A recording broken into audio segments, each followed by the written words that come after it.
ये बताइए अहमद बिलाल साहब कि ये जो बाज़ पार्टियों की तरफ से शिकायत हो रही है कि उनको लेवल प्लेइंग फील्ड मैसर नहीं है, इस शिकायत में कितना वज़न है? जिन पार्टियों की तरफ से शिकायत आ रही है, मेरे ख्याल में सबसे सामने पेश पेश जो दो पार्टियां हैं वो पीटीआई है और पाकिस्तान पीपल्स पार्टी है।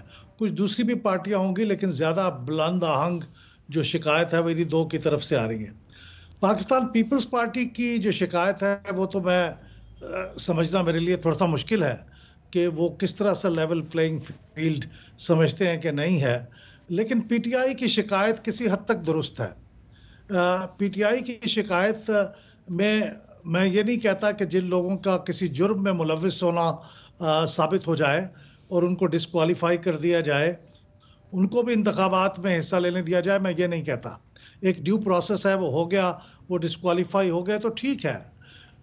लेकिन अगर आप किसी पार्टी को, वो लेजिटिमेट पार्टी है भी, और उसको ना तंजीमी इजलास करना दें, ना उसको सियासी इजलास करने दें और इंतखाबी मुहिम ना चलाने दें, तो फिर ये तो लेवल प्लेइंग फील्ड का तकाजे के बरखिलाफ है।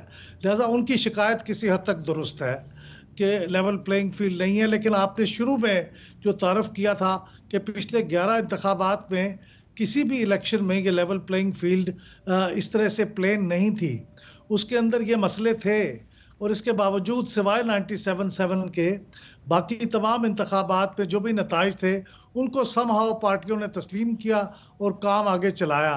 लेकिन लेवल प्लेइंग फील्ड की जो आइडियल सूरत है वो तो अब भी नहीं है और ना होने का कोई इम्कान है। लेकिन जो शिकायत हैं जायज़, वो दूर होनी चाहिए और उसको इलेक्शन कमीशन को असर्ट करना चाहिए अपने आप को कि जहां हुकूमत ऐसा नहीं होने दे रही वो असर्ट करे, क्योंकि जिम्मेदारी उसकी है। बस साहब, आप तो बड़े इंसाफ पसंद आदमी हैं। ये जो अहमद बिलाल साहब कह रहे हैं कि जी पीटीआई को लेवल प्लेइंग फील्ड इसके इलेक्शन में नहीं मिल रहा, तो आप जैसे इंसाफ के नंबरदार उनके साथ होने वाली ज़्यादती के लिए आवाज़ क्यों नहीं उठाते? मैं अर्ज़ करता हूँ ताकि इस सदी में ये 5वां इलेक्शन हो रहा है। मैं ज़रा पहले तो पीटीआई से अर्ज़ करता हूँ, 2002 में हमारे लीडर को तो इलेक्शन नहीं लड़ने दिया गया, 2008 में नहीं लड़ने दिया नवाज शरीफ साहब को, 13 में जो है वो इलेक्शन तो लड़े, उसके बाद उनको निकाल दिया गया, और उसके बाद अगला इलेक्शन भी नहीं लड़े, और अभी शायद पता नहीं क्या होता है। लेकिन इसके बावजूद मैं बिल्कुल ये बात समझता हूँ कि जिस आदमी को पाकिस्तान के आइन और कानून में, और जिस जमात को पाकिस्तान के आइन के कानून में इलेक्शन लड़ने की इजाज़त है, उसके बिल्कुल इलेक्शन होना चाहिए, उनको लड़ना चाहिए, और उनके रास्ते में कोई किसी तरह की रुकावट नहीं करनी चाहिए। और अगर कोई रुकावट करता है तो ये पाकिस्तान की जमहूरियत में डिससर्विस है। अब करना क्या है, किसको करना चाहिए? मैं बिलाल साहब की बात से इत्तफाक करता हूँ। एक है थ्योरी, एक है प्रैक्टिस। थ्योरी ये है कि इलेक्शन कमीशन ऑफ पाकिस्तान का जिम्मेवार है, और to be honest prime minister अपना सेक्रेटरी जो है ना वो तब्दील नहीं कर सकता। अभी जो सेक्रेटरी गया है, नए सेक्रेटरी के लिए 8 दिन लग गए, चूँकि इलेक्शन कमीशन फ़ाइल लेके बैठ गया। 8 दिन के बाद उन्होंने फ़ाइल क्लियर की, तो सेक्रेटरी ये थ्योरी है। Election commission all powerful. जब 2017 का हम लॉ बना रहे थे तो हमने उनसे कहा था, वो सुन रहे होंगे, कि आप जो ड्राफ्ट देते हो हम कर लेते, और उन्होंने जो दिया हमने कबूल कर लिया। आखिर में ये प्रॉब्लम पैदा हो गया, रूल मेकिंग पावर प्रेसिडेंट को थी, और हम सब कानून थोड़ा बहुत जानते हैं, हमेशा ऐसे होता है। हमने ये पावर भी उनको दे दी। ज़मीन और आसमान के अंदर जितनी पाकिस्तान के इलेक्शन कमीशन को पावर है, कहीं नहीं। उनको चाहिए कि अपनी जो फ्री, फेयर और ट्रांसपेरेंट इलेक्शन की जो ग्राउंड नॉर्म पाकिस्तान के आइन में, उसको पूरी करे। और हुकूमत किसी की क्यों नहीं है, अगर इस काम में रोड़े अटकाती है, उनको भी अकल के नाखन लेने चाहिए, और इलेक्शन कमीशन को उनको क्लियर करना चाहिए। एक है और चीज़, वो है जिनकी तरफ आप लोगों ने इशारा किया कि वो इलेक्शन को कितना मुतासर करते हैं और कौन उनको रोक सकता है। उस पर फिर मेरा थीसिस पूरा आता है। वो ये है कि जब तक सो तमाम इदारे और हम बशमूल हम असल में ये बात नहीं मानेंगे कि अवाम को राइट इक़्तिदार हासिल है और हम सब ने अवाम की बात को सुनना है, सुनने का मौका देना है, तो ये मामला ख़त्म नहीं होगा।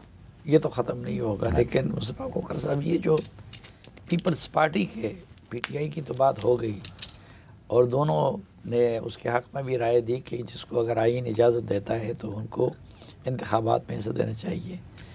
पीपल्स पार्टी ये जो एतराज़ कर रही है कि उनको लेवल प्लेइंग फील्ड नहीं मिल रहा है, इसमें कितना वज़न है? साफ़ी भाई, अगर वही लोग जो इस्तेहकाम पार्टी में जनूबी पंजाब से गए अगर ना जाते इस्तेहकाम में और पीपल्स पार्टी में चले जाते तो उन्हें कोई गिला नहीं होता। जो लोग बाप से पीपल्स पार्टी के अंदर जा रहे थे, अगर उन्हें मुस्लिम लीग नून की तरफ ना भेजा जाता तो पीपल्स पार्टी को कोई गिला ना होता।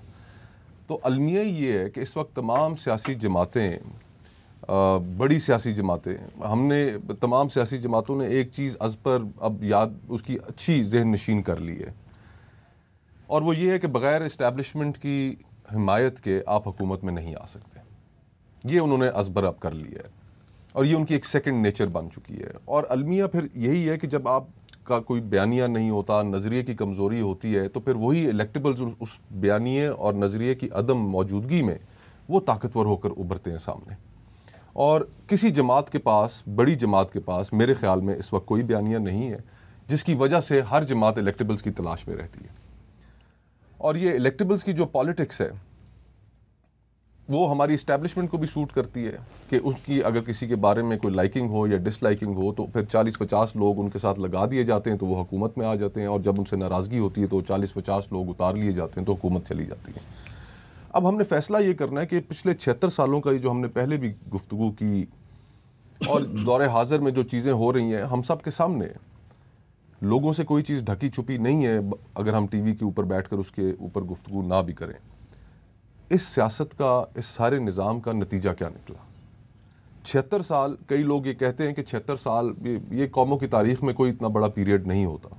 उसका काउंटर आर्ग्यूमेंट ये भी मौजूद है कि आपके सामने दो ऐसे ममालिक की मिसाल मैं देना चाहूँगा कि जर्मनी की और जापान की, कि जो जंग अज़ीम दोम के बाद बिल्कुल मलियामेट कर दिए गए थे, और दोनों ममालिक 25 से 30 साल के अरसे में दोबारा दुनिया में माशी तौर पे एक मुस्तहकम ममालिक के तौर पर उभर कर सामने आ गए।